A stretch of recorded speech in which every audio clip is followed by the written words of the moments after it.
بسم اللہ الرحمن الرحیم۔ السلام علیکم۔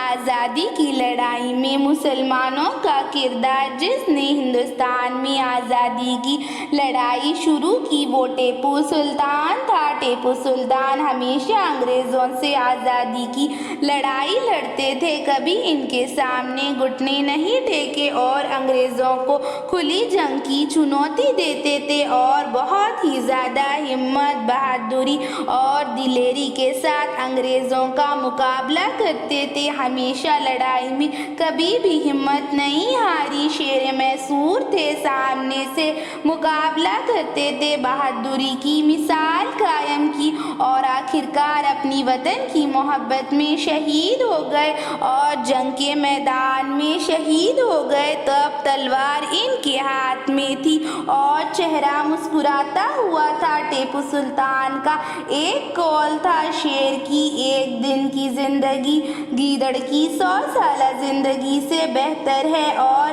شیر میسور تھے، شیر کی طرح زندگی گزاری اور اسی کی طرح بہادری کے ساتھ شہید ہوئے۔ جس نے آزادی کی لڑائی لڑی اور جس نے تاج محل بنایا وہ شخص بھی تو مسلمان تھا۔ آج تم کہتے ہو ملک کا غدار ہے مسلمان، جس نے سارے جہاں سے اچھا لکھا وہ بھی تو علامہ اقبال تھا۔ جہاں بڑی شان سے ترنگا لہراتے ہو لال محل تعمیر کرنے والا بھی تو مسلمان تھا، جس نے تعلیم کو اپنا ہتھیار بنا لیا۔ مولانا ابوالکلام آزاد جو ایسی تقریریں کرتے تھے کہ لوگوں کے دل میں آزادی کا جذبہ پیدا کر دیا، جس نے آزادی کی لڑائی لڑی اپنے علم سے اور پھر اپنے قلم کو ہتھیار بنا لیا، ایسا قلم چلایا کہ لوگوں کے دل چیر گئے، ان کے دل میں آزادی کا جوش جذبہ پیدا ہو گیا اور پھر ان کے دل میں